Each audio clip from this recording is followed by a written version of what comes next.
Welcome back again. It's Tony Robbins. I'm very excited about this session because one of the biggest challenges for people is everybody wants a better quality of life. Everybody wants life to be greater, but almost all of us get stuck at times where something stops us, something prevents us from doing something that we really are capable of doing. Whether it's turning around our body or shifting a relationship or turning around our finances or maybe just being happy and fulfilled at a different level, we get stuck with a belief of how we're not supposed to be, what we're not supposed to do, what people won't accept, what we're not capable of. Or maybe we get stuck in an emotional pattern of just being pissed off or frustrated or worried or sad or overwhelmed. Sometimes we get stuck, not so much in anything but just some habits of doing things a certain way. And what a breakthrough simply is that moment in time where there's an opening. And the opening can come from a conversation, it can come from meeting somebody that inspires you, it can come from an insight, it can come from watching a movie and being moved emotionally at just that right moment.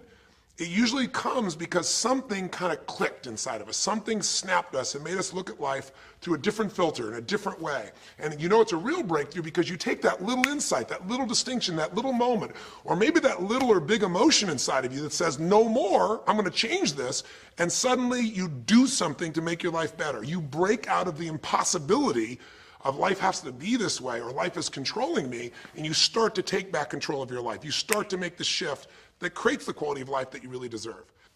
Everybody experiences extreme stress at some point in their life. I don't care who we are. Something happens outside our control and it hits our life and it knocks us on our tail. It might be a health stress. It could be something with your family. It could be economic, career. It could be something emotional that happens, biochemical. There's so many things. It could be an environmental situation that had nothing to do with you. Every one of us in our lifetime are experiencing extreme stress, and these days, because of the economy and the way we respond to it, the majority of people are experiencing some form of extreme stress, at least according to polls. Stress doesn't come from the facts. Stress comes from the meaning that we give to the facts. Yes, those things have happened, but the real question is, if we fight what's happened, we got a problem. We got to decide, what are we going to do with what's happened in our life? How are we going to take this? How are we going to mold this? How are we going to turn our life around? Because when you come up with a new meaning, you get a new life. So what are we going to do in this session? Well, in this session, we're going to take a look at something from a different perspective. We're going to ask you this question. What is the single force that controls the quality of your life?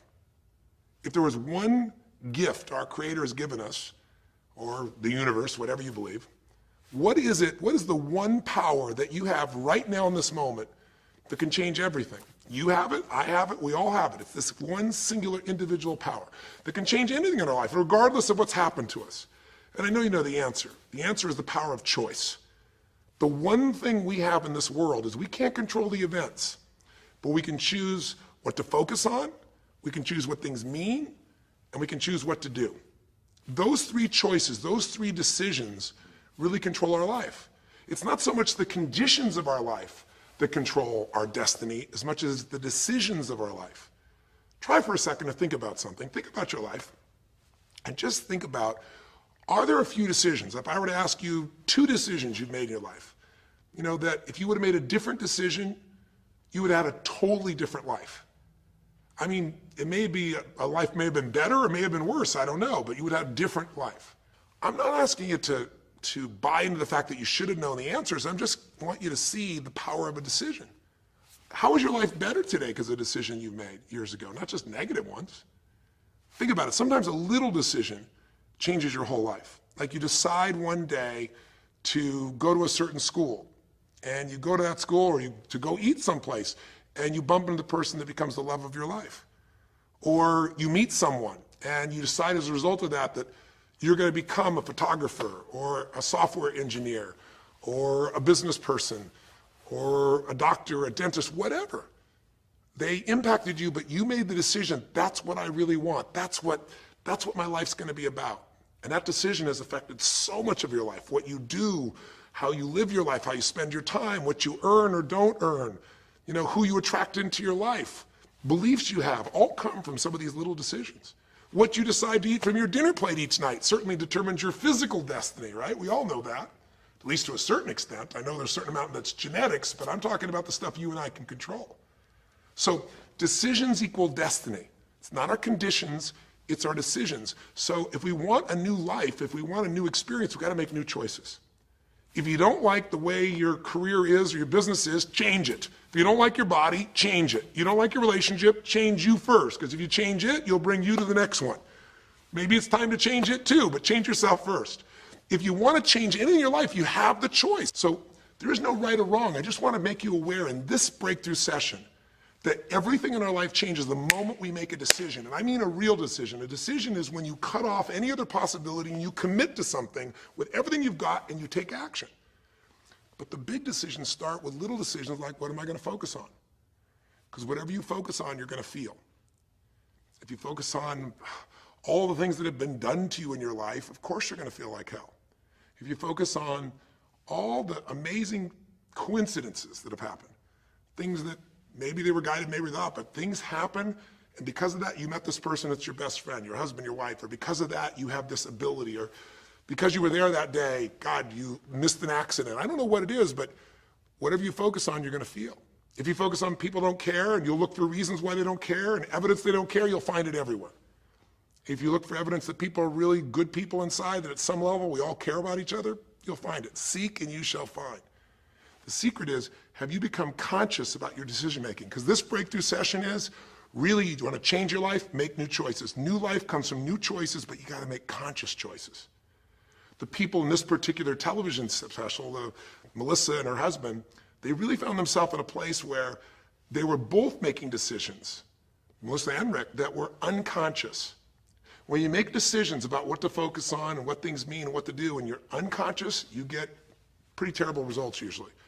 Now, we've all done this. I do it still. We all do. But if you want to change your results, you got to become more conscious in your decision making. So think about it. What you focus on, you will feel. Whether it's true or not. You focus on how people don't care, you're going to feel they don't care. Second decision you make is, what do things mean?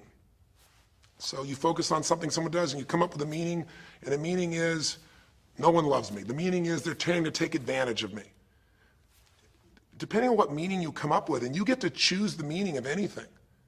For some people, they say, this situation happened with the economy, and what that means is I'm going broke. Somebody else said, the situation happened with the economy, guess what? That means I'm going to work harder, I'm going to be more creative, it changed everything.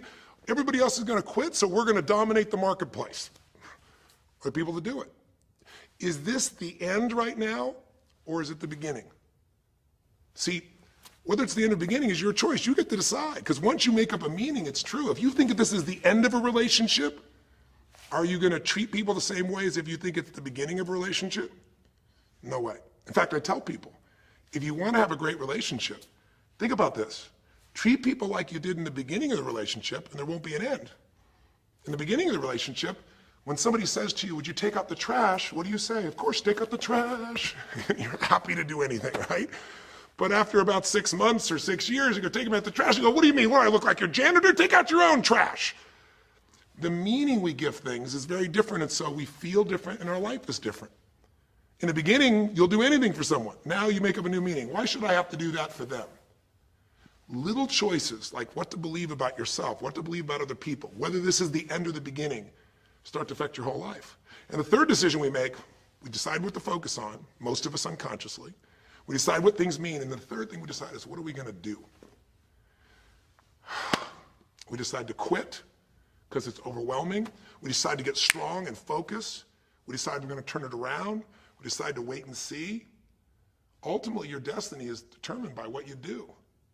So, for example, what do you do if somebody comes to you one day and says, you have a tumor? Again, I've had that experience. I use that as a reference point because I've had a lot of intense experiences in my life, but that was one of the more intense ones for sure. Had many, but that was very intense. You know, first, what do you focus on? Do you focus on it's over? Do you focus on why me? Do you give it a meaning that says, I'm going to die? What do? Do you just go through traditional therapeutic approach? Do you put yourself in the hands of someone else? Do you evaluate this? Do you get a second or third opinion? Your destiny is determined by your decisions. Now, if you're a guy like Lance Armstrong, you focus immediately on, I got to find a solution. The meaning you come up with is, this is the ultimate battle. And what you decide to do is you're going to exhaust every possibility. Now, that doesn't guarantee you're going to succeed, but it's interesting. When you have that kind of a mindset, it shifts you. And Lance Armstrong, I mean, he was told things like, look, You got tumors here in your brain, you got them in your lungs, right? You got obviously in testicles, and you ride a bike for a living. That's pretty tough. But he made it through all of those pieces. Now, am I saying because he made the right choices? I can't tell you that. There's certainly some grace in everything. I think in life, there's three things. There's our ability to choose what we're focused on, or to commit, to get a result, to put all our intention and focus into something. There's our ability to do the right things, to have the right strategy, to execute. And then there's some grace. There's what some people call luck, some people call grace. There's if you do the right things over and over again and with total focus, sometimes, you get good fortune that comes your way. And you tend to have more good fortune when you're totally focused and decisive and you take lots of action than if you kind of just sit around and accept things like you don't have a future. But the point of the matter is this guy turned it around. What was he like after he got through this problem? After he had his breakthrough, after he faced cancer, racing against some other guy seemed like nothing by comparison. You're not much of a competitor. I faced death. And he goes on to win Tour de France after Tour de France after Tour de France, breaking every record anyone could ever imagine. What do you do decades ago, half a century ago almost now, and someone says to you, go to the back of the bus, and you're African American? One woman just decided, you know what, you can't take my dignity from me. I can only give that up, and I don't choose to give it up, and I will not go back to the bus. The answer is no. And Rosa Parks changed an entire society. Because that day she chose to focus on something else. She gave it a different meaning. This is not a command. You do not have control over me. And she decided to fight. And she changed the direction of a country and of many other countries. She started something.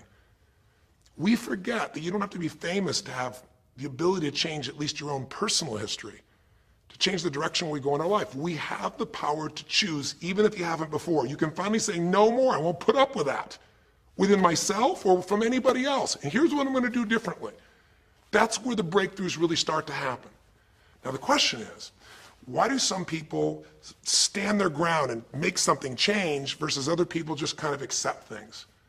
Why do some people make bold decisions and other people make decisions that are based on trying to hang on to what they've got? Well, that's a more complex question to answer than we might have in a few minutes in this one session, but it is one that I've spent my life studying, because when you can change your decisions, you can change your life. When you can change the force that controls your decisions, you can change anything in your life. At some level, we have certain beliefs and values. But if I was going to make it simple, I'd say there's two things that determine your choices. The first thing is the state of mind and emotion you're in at that moment. Think about it. Have you ever snapped at somebody and had nothing to do with them? It was just the state you're in, right? You were frustrated, you were pissed off about something, and in that state of mind, whatever they said got interpreted through that state, and you made up a meaning like they were an irritant or they were interrupting you. They weren't. You probably felt bad afterwards. When we get in the wrong state, we make the wrong decisions. When you get in a strong, empowering state, you'll make a better decision. Learning how to direct your state is a big part of what my work is with people, and it's a big part of what I do in my seminars. But the other thing that affects your decisions would be what I would call your story or your blueprint. We all have kind of a story about how our life is supposed to be. It comes from a set of life experiences, interpretations. Some people think life is all about getting theirs. Some people think life is about growing and contributing. Some people think life is about making judgments. Some people think life is about saving other people's lives. Some people think life is about being successful. Some people think God is the basis of everything, and the way to know God is to go through life in a very specific way with a set of rules, and they follow it. And that's what they believe. Whatever your story is, whatever your blueprint is just another way of saying whatever you believe is how your life is supposed to be, at some level, we either follow that blueprint or we fight it. If we follow it or we fight it, we're going to find that we're going to bump into things in life where life isn't always the same as we expect it to be or think it should be. And that's where we start to experience stress. So in this session of Breakthrough, when you watched this story and you saw Melissa, you saw the conflict between what she desired most and what she feared most. I really believe life is the dance between what you desire most and fear most. That's where you find where we live our life, the dance between what you want most and what you fear most. That's where all that energy is in life. So what does she want? She wants to be famous. She wants to be able to sing and have everyone hear her voice and be able to touch everyone. She wants to contribute. She wants to share her gift. And she definitely wants to be famous and successful. She needs to be closer to her children. And one of the big challenges in life is oftentimes what we want and what we need are two different things. She has 5 boys. They're all extremely young, as I'm sure you saw. And she has a husband. And while they're all supportive of her going on this journey, somewhere along the line, she lost that connection to what was most important. Now, is she a bad person to make bad decisions? No, good people make bad decisions when they get in lousy states, when our ego gets involved, or when we start believing our story. And here was the story she had. Being a mom's important, but the bigger gift God gave me is my singing voice. And once we get seduced into a particular story, and we start to believe it, it takes a hold of our life and it controls all of our choices. And then pretty soon, bad choice on top of bad choice on top of bad choice starts to affect our life. Can you relate? How many times you've made some choices that you wish like hell you would have made a different decision back then, or that no one ever knows the stupid decisions you made? I know I can relate to that. So what I want to talk to you about today for this brief little session is how to break through a crisis. Crises happen, whatever type of crises you go through in your life, and I know you've had many, when we make some choices unconsciously and we get consequences. And we make them unconsciously because we're trying to get what we want. We don't really know what we value most. We don't know what we need. And we find ourselves waking up one day and going, why is my life this way? It's kind of like life is always calling to us to constantly grow and improve. You know, if you're going to look at what's going to make life work, it's really simple. What makes people happy is progress. We're happy when we're progressing. If you're overweight, but you leave today and you say, you know what, this breakthrough thing, what I got today for me more than anything else is, I've been stuck waiting for some magical diet, some magical exercise plan, some magical time in the future when we have more time. There is no more time. I don't need to wait for that. I'm just going to make a decision today to get started. I don't need to go out there and go interview 20 trainers and get online. I don't need somebody to give me a perfect plan. I need just to pick up my shoes and start walking. I need to just get somebody behind me who just goes, run! I don't need to wait for perfection. I'm going to do something right now. I choose to get fit. I choose to walk. I choose to run. I choose to go join a club. I'm doing it now. A breakthrough happens the moment you make a new choice. And you don't have to wait. You can just get yourself in a new state. Maybe this tape will get you doing. Or you just have to have a new thought that says, you know what? I made choices in the past. I'm overweight because I chose to eat this and this. I'm not going to eat it anymore. I'm changing now. You can change your whole life real fast with just a few choices. But if you don't make the right choices, eventually you're going to face a crisis. Crisis is when you made so many poor choices that sooner or later life shows up, and instead of asking gently for you to change and improve, to grow, to make progress, to be happy, life, when it's a crisis, now demands change. It isn't asking anymore. We borrowed money as a society and we overspent and we talked about changing and we knew we had to change, and now a crisis happens and guess what? Nobody has a choice. The game has changed. And what crisis does is it melts us down. It melts us down so that we can recast our life. We can remold ourselves. And usually on the other side, our life is greater because as we go through that crisis, we have to grow. Everybody wants change. Nobody wants to do it. Everybody, I should say, wants progress, but nobody wants to change. Everybody wants their life better, but nobody wants to do the push-ups, the running, have the economic or emotional discipline to make it happen. But if you're watching this right now and you're still with me, some part of you wants more. And I'm saying to you, choose it. And the way you're going to choose it is really simple. If you're in that crisis, what keeps you in the crisis is probably because you're being reinforced. Most people, they overeat, or they smoke, or they drink, or they yell at people. They keep doing it because they're rewarded. Whatever gets rewarded gets reinforced. Whatever habit or behavior is reinforced becomes a habit, and then pretty soon, do it long enough, it becomes part of your personality, and pretty soon you think it's who you are, and you just keep living that way. I mean, it's easy to see this in other people, right? It's easy to see how messed up they are and how easy they could if they just make some new choices. All you got to do is turn on the television, some news program, some entertainment program, and you'll hear detailed descriptions about some person who is a very powerful celebrity who is doing some stupid thing. Why do we see all this stuff on television? Why do we hear about every person you can imagine, from Lindsay Lohan to Britney Spears to all the way back to the old days it was Elvis or Michael Jackson or whoever it is that's in the news today in this stage of life in your country as you're watching this? It's because we want to see other people who make bad decisions so we can feel better about our own. But the reason those people don't change, Lindsay Lohan, she's got another DUI. She's putting herself at risk. She's putting other people at risk. She could kill someone. If she goes to jail, it's supposed to be 90 days. But here's the consequence. It goes to 2 weeks. And before she even gets out of the jail, she makes a deal for an interview and gets paid $1 million when she gets out for the interview. What do you think the chances of her changing when her bad behavior gets her $1 million, and I don't know if she even makes that for that much time of acting at this stage? What do you think the chances are when people around her say it's not your fault, it's not fair, they treat you unfairly? As long as we have the decision that we're not responsible, it's not our fault, we can't change anything. We have no power. So I don't know by the time you watch this if Lindsay will have changed, but if she did, it'll be because the enablers are gone, she's taken responsibility, and she's found something she values more than attention and money for bad behavior. Now, it's easy to look at that with her, but what about you and I? Where are you and I addicted to our problems? Where are you and I reinforced? So many people, when they have a big problem, listen, if things are going well, you say, oh, it's going so great. Your friends go, well, that's great. And after a while, they go, well, easy for you. But if you got a problem, people go, hey, I understand, and they connect with you. Where do we get addicted to our problems? If you want to make a new choice, if you want to make a new decision today, if you want to have a breakthrough in some area of your life, you got to give up the story that it's not your fault, and you got to give up the attention and the love and the connection and the commiserating that comes with it with other human beings. Here's how you change. 5 simple, quick steps, and then I'm going to give you a little tool that if you want to, you can go online and really make a change with. If you're going to change your life, step 1, I don't care if something has happened to you. You know, somebody has spilled oil all over where you fish. It's horrific. It's disgusting how they've dealt with it, but it's happened and you got to deal with it. Something's happened. Someone in your family's been injured. You've lost your job. I don't care what the problem is.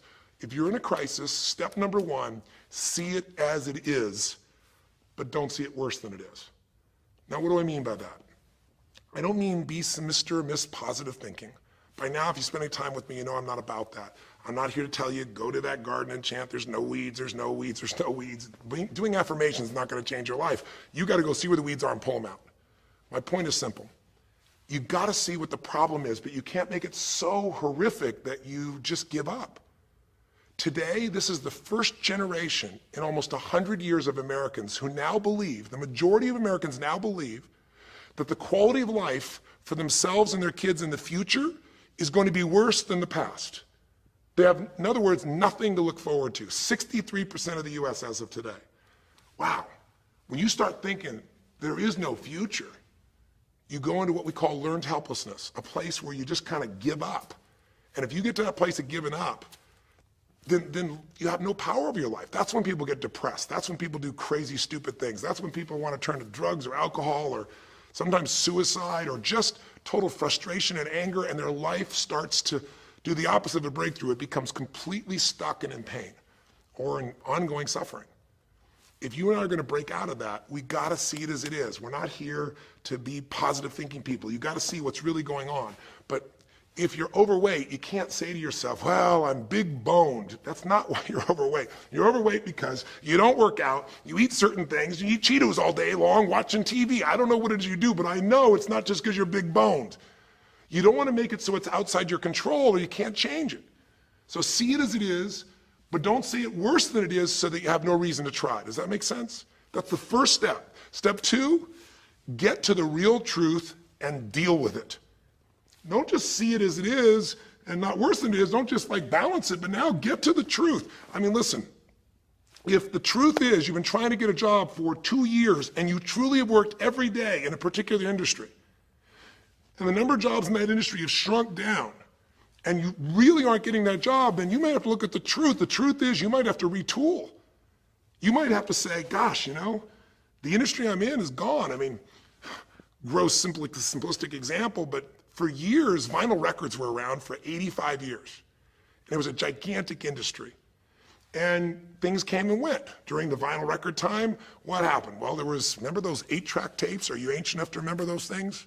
Maybe you know somebody who remembers those things. These big boxes, you push them in and out. Yeah, 8-tracks came and went, vinyl records were still here. And then cassette tapes came, right? And cassette tapes were smaller and more compact and more convenient and more seemingly indestructible. And they came over here and vinyl records were still selling like crazy. If you had a job in vinyl records, you kept it. But then a little thing came along called the CD. And when that happened, Almost overnight, you saw an entire industry that's been around almost a century was gone. If you were the guy that worked in the vinyl record factory and knew everything about it, it was second generation, didn't matter. It was over. And now we laugh about a CD, right? Because everything in this digital world you can have instantly. Who wants to put it on a CD? Pretty rare, still available. In vinyl records, maybe there's a small market of people that are collectors, but it's gone. My point is, if you're in the vinyl record business, you got to tell yourself the truth. You got to see it as it is, not worse than it is, but you also got to get the truth and deal with it. You got to deal with the cards you're dealt. You're going to have to retool. You're going to have to change something. You might have to move. If you live in the Gulf, and I don't support anything that's happened there, who could? It's unconscionable what's happened with BP. But if you live in the Gulf and you're a third generation fisherman, and you fish for oysters and they're dead, you better get to the truth. Are they going to be dead for 2 years or 10 or 20 to the best of your ability? And you might say, well, I can't do anything else. I can't. I'm a third generation. This is all I know. Yes, you can. Get to the truth and deal with it. Deal with the card you're dealt with. You got to deal with it, sure, I'm sure legally, but in the meantime, you got to take care of your family. I'm not saying this off the cuff easy because I've been in those situations where it's impossible, it's unjust, it's wrong, but I still got to deal with it just like you. Am I making sense? It's like, you might say, I've lived here my life. You might have to move. You might have to fish someplace else. You might have to, I know you still got to deal with all the consequences, but you got to take back control of your life. There are unjust things that happen, but you got to take control. Easy for me to say, I'm not sitting in your shoes. I get that. But who hasn't experienced some form of injustice someplace? Who's not dealt with something unfair? Who's not dealt with something that wasn't meant to be unfair, but it affected your entire life, your career, your finances, whatever? You got to tell yourself the truth, and you got to get to those dealing with the reality right now. The longer you wait, the longer the crisis will be. If you're having an economic crisis, got to deal with it. Got to downsize, right size, do whatever it takes. And I say, okay, Tony, well, so far you're telling me don't allow myself to make it so bad I don't try, see it as is, but don't make it worse than it is. And you're telling me get to the truth and deal with it. Well, that's nice, but how do I do that? Maybe the third step, more than just getting the role model, maybe to be more specific, is get a vision first. Get a vision and get strong. That's what I think your third step should be.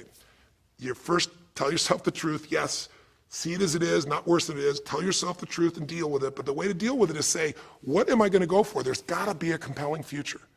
I got to come up with a vision for my life or a vision for my relationship.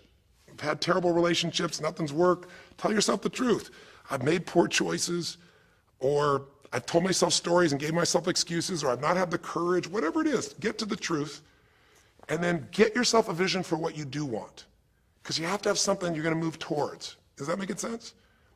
Without a vision, people perish. It says in a very good book called The Good Book. And I know there are many good books, but that's a good one to take a look at. We need something to go for. We can deal with any problem today as long as there's something that we can look for in the future that we can strive for. It'll give us the emotional and psychological fuel, the juice, to keep moving forward. So you got to come up with a vision, and a way to do that, we'll call that step 4. Get a role model. You might get the vision from a role model. You might get the vision just from coming up with a new idea. But in order to figure out how to go from where you are to where you want to be, to close the gap from where you are to where you want to be, it's best to learn by other people's experience whenever you can. So get a role model, get their strategy, and go to work. Get into action. So I'll give you an example. Years ago, when I was first starting to try to figure out how to build myself financially, I grew up at a time when, just as I was starting to do well, this big recession happened. And I'll remember I was like 29, 30 years old, I think, and maybe 31. And I was doing okay. And then all of a sudden, there were all these business challenges because we went through this severe recession back in those days. And I remember at the time, everybody was downsizing and freaking out. And I thought, you know what? I don't want to just settle for this. I want to find a way to do well. Who's done well in really tough times? And so I started doing my homework. And in those days, you didn't go out and use the internet the way you do today. You couldn't access all that information. We actually went to libraries and did research in traditional ways. I'm ancient enough to remember those days. And I started hearing about this man named Sir John Templeton. Very famous man. He's a man who became a multi-billionaire as an investor. He started with nothing. But what was interesting is when I started to find out about his story, because here's a guy that when he's a young man, he's called Sir John Templeton now. He was actually an American originally. And he wasn't Sir. He came from a very poor family. And he just decided that in his life, He wanted to not only do well financially, he wanted to do so well he could help other people at any level that he wanted. And today, by the way, he's passed, but before he did, he created the Templeton Fund, and he also created a fund that now delivers money, gives money each year at the Templeton Prize to people that do good spiritual works, and it's larger than the Nobel Prize, and it continues to go on. But the guy started with nothing, and here's how he did it. Listen to me now. The reason I look for him as a role model is because he made all his money in the worst of times. He made all his money when people were going through the equivalent of the deepest recession or depression possible. His whole belief was, and this is different than almost anybody else you see around you, was pessimism was the secret to success. That what he wanted to do was make money when people were most pessimistic. Because when people are optimistic, they want you to pay for their house a huge sum of money. But as they start getting more and more pessimistic, where pretty soon they think they can never, the house is the worst thing to have, they'll virtually give you the house. They'll virtually give you the business. And so he made all his money starting in World War II. When the war broke out, when Hitler invaded over in Europe, he took all the money he had and borrowed a total money of $10,000, a total amount. He bought with $10,000 every stock on the New York Stock Exchange that was $1 or less that he thought might be useful, including some companies that looked like they're going to be bankrupt. But he did it when people were the most pessimistic. Because if you recall, it looked like Hitler was going to take over. It didn't look like we were all going to be the winners. It looked like Hitler was going to dominate. And when people were that scared, they would give up anything they had just to get a little bit back. And so he bought all this stock that eventually made him a multi-billionaire. He became a billionaire because after things changed, after the war, just 5 years later, and the economy started to surge, everything changed for him. Where do you think he invested next after World War II? Where was a country that was pummeled, that was down, the factories were basically turned into mud? Japan. You could buy things for pennies in Japan that would have cost you hundreds of thousands of dollars before, and he did. When everyone was most pessimistic, he went and did well. And then he sold when the 80s surged and when everybody thought Japan was the greatest country on earth and had the biggest businesses, he sold and made his maximum profit when people were overly optimistic. He did the same thing down in South America when inflation went crazy. This man spent his entire life basically having a strategy of how to succeed when everybody else was scared. I tell you that because he's a role model. What he did, how he did it, it's all in writing, it's crystal clear. You could do the same. But you won't be able to do it when you're telling yourself the sky is falling and it's over. When you see it worse than it is, you'll just give up. You won't do it if you don't tell yourself the truth is, you know what, this system isn't working. I got to do something. I got to change my finances. I got to change my job. I got to reach. If you don't tell yourself the truth and deal with the truth, the real truth, nothing's going to happen. You won't ever even think about a guy like John Templeton if you don't have a vision that says, I don't care how the environment is, I'm going to find a way to do well. And you won't do well unless you get a strategy based on a role model who's really done it. My whole thing is this: if anybody has something you want, they aren't lucky. They did something. If you model them, if you take similar steps, you can produce a similar result. Make sense? And then finally, the fifth step, look, if you're in a situation where you see it as is, but not worse than it is, if you've told yourself the truth and you dealt the cards you're dealt with and just decided you're going to change it and you're willing to do what's necessary, if you put yourself in a place where you got a new vision and you gotten yourself strong, if you got a role model and you got some strategy and you got yourself into action, step 5 is give much more than you expect to receive. Simple as that sounds, if you find a way to meet people's needs in business, in an intimate relationship, meeting your kids' needs, anybody's needs, the whole game changes. What happened here when all of a sudden, you know, Melissa finds herself coming home and all of a sudden she finds out that while she's gone, her kids now don't want to talk to her boys, her husband has had an affair. Well, none of that could change if she would have just said, you know what, my whole life is over, I'm done. And oh, by the way, I've just lost my career too because while I'm busy trying to deal with my family, I didn't finish the record, so I lose my record deal. And oh, by the way, we don't have any financial stability, now we're losing our house.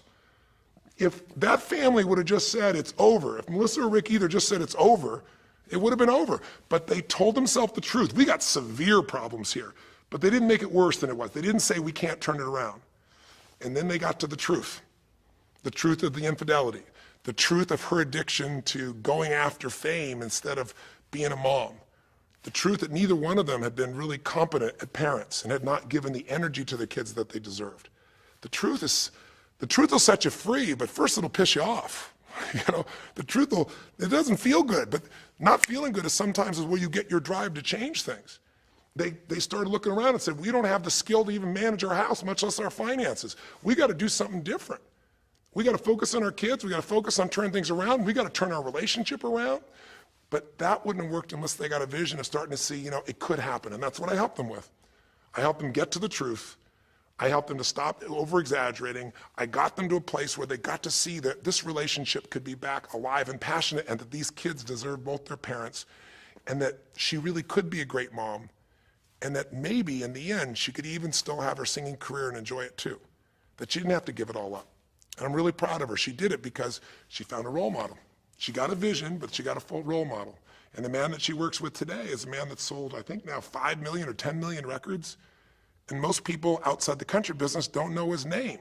He's her mentor now. He's made music with, Willie Nelson, with just about anybody you can imagine in the business. And he's done it for all these years, but he's never left the central part of Texas because that's where his family is. And Melissa's had offers to go to Sony Red. She walked away because they said, you're gonna have to do these things without your family. She found out what was most important, and she made the decisions that met her needs to be a great mom. When you fight life and go, I should be a singer and not a mom, and you got 5 kids, you got a problem. When you fight life and say, the economy should be different, you're gonna be stressed. Deal with what is, without exaggeration, with total honesty, dealing with the cards, coming up with a vision, finding yourself a role model that shows your strategy, work your tail off, give, keep changing your approach, and you can get where you wanna go. Make sense? Now that might sound like a lot. So to get you started, here's what I'd like you to do for this session. Start out, if you want, by taking a big crisis or problem you have and going through these steps, saying, okay, what's really true? And let me stop the exaggeration. Let me not make it worse than it is. Just let's define what's true. Let's stop the story. Just here's what it is. We got this much financial challenge. We got this physical challenge, whatever it is. And then go to step 2. All right, let's find out the truth. Let's get the details. Let's get the details and figure out what we're gonna do. And then here's where we're gonna go. This is where we're gonna eventually get to. It might take us longer to get where we wanna go, but we're gonna get here. Who's done it that we can model, that we can follow the steps in, who can coach us? And let's just work our tail off and change every day.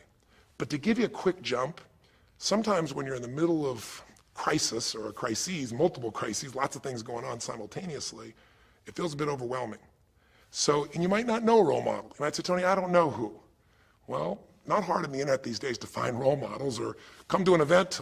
I can promise you we can show you plenty of role models. This is what I do for a living. But what you can do right away is you can model yourself. Think about it. Almost everyone alive has been through more than one tough time, crisis or multi-crises, where you're having a problem financially and you're having a problem with your family and you're having a health problem all simultaneously. Those are the intense ones, right? But if you're standing still today, most of us have found a way to get through it. And if you don't, you know someone who went through a tough time, a grandmother, an aunt, an uncle, somebody. The greatest way to make that change happen, when you break out of break through, you break out of a problem, you break out of a crisis, is model yourself. So we have 5 questions when you click on this link. And you can do it by video so you can see yourself, and you can share it with other people, or you can type in the answer. I'll tell you in advance what they are, and then when I'm done here, I want you to do it right away if you would. The first question is, what's been one of the toughest times in your life? What's been one of the toughest times in your life that you did get through? Maybe it was a financial situation. Maybe it was a career situation. Again, maybe it was an intimate relationship where you were crushed. You thought you could never make it through all the pain you went through there. Maybe it was a physical challenge, a health challenge. Maybe it was a lack of confidence or ability. I don't know what it was, but what was a just incredibly tough time that you did make it through? And you're just gonna jot it down. Or you can do it in the video and just tell us, because you're not only gonna get this answer, but we're gonna create a community of people who will be role models, people that have been through hell and back, saying, here's where I was, here's what I got through, here's what shifted my life, here's what you can do. And we're creating this community as our gift to you, so that this isn't just a discussion that's one way. I want to do is start a conversation with you where we can help each other. So that first question is, what's a crisis? What's a challenge? What's a tough situation you eventually made through, but it really was difficult for you? Second question, you go back and you think about that situation. What pulled you through? What pulled you through that situation? What did you learn? What distinction? Or did you get a strategy? Or was it a belief? Or did you meet someone who helped you? Or was it just somehow you clicked into your faith and you kicked yourself into gear? What pulled you through those tough times? Was it a person? Was it a place? Was it an idea? Was it a distinction? Was it a belief? What was it? Share it with us. Type it down or tell us from your heart what it really was. Third question is just real quick. It's just for contrast. And the third question is, what was your life like before the crisis? Like right before all hell broke loose? Usually you'll say, oh, my life was so great. But when you go back and look at it, was it so great? Was it wonderful? Just out of curiosity, right before all hell broke loose, third question is, what was your life like right before it? And then the fourth question, what'd you do? What did you do to go from where you were to where you are today? What did you do to get over that situation? What did you do to get through that situation? What did you do to turn it around? What action did you take? Who did you go learn from? What skill did you go get? What did you physically do? Kind of give us the description of what you did, because we all want to know, because you can provide us a pathway. You may have been through a crisis that someone else is going through right now, and they could learn from you, they could learn the shortcut. And finally, the fifth question, maybe the most important one besides what pulled you through, and the fifth one is, how is your life actually better today because you went through this crisis? Whatever the crisis was. How are you stronger? Or are you more compassionate because you felt that suffering? You don't want anybody else to feel it. Or are you more hopeful because you know you made it through that so you can make it through other things? Or are you in a situation where you've got a skill today that you didn't have and wouldn't have had if it wasn't for that situation that made you have to grow? Or are you just happier today because you have a contrast of what life could be like, and so now you appreciate the simple moments? How are you better mentally, emotionally, physically, financially, or spiritually today because you went through the crisis? Even though you wouldn't want to go through it again, you don't want anybody else to go through it, how did it actually serve you in the end? I think if you answer these 5 questions, you don't need to remember them. I said them to kind of trigger you thinking. All you do is type in the answer, or you take the instructions and click on the video and go, okay, toughest time of my life? There have been so many, but I'd say when I went through this divorce, or I'd say when I was told I had this tumor, or I'd say when they told me this company was going to go bankrupt, or whatever it was. Second question, what pulled me through? God, I don't know. I guess a combination of things. One was this belief that somehow everything in life happens for a reason and a purpose. And even though I hate this, something must be calling me to grow. Or I'll tell you what it was. It was a friend that sat me down and said, man, you're going through hell. But when you're in the middle of hell, when you're pushing through hell, just keep pushing. Just keep going through it, man. I've been there. And he gave me this plan, or he gave me this strategy, or he told me, you know, this problem won't last forever. Trust me, I know it feels like it's the end of the world, but 10 years from now, you and I will be sitting here, and you'll be here with your children, and you'll be here with your wife, and we'll be talking about those tough days, and we'll actually smile and laugh about them and be so proud we made it through it together. Or you might say, what got me through it was prayer, or my faith in God, or what got me through it was just massive action.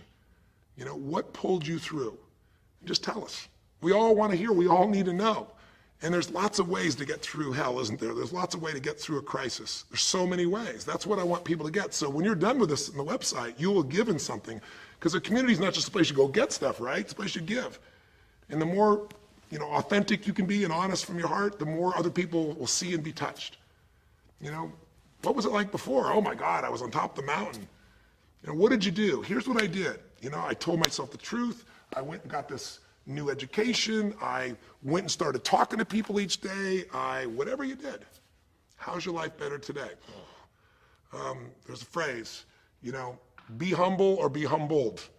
You know, I have a different level of humility because I know, you know, that as good as I may think I may be, that situation reminded me that life is not just about me, it's about we.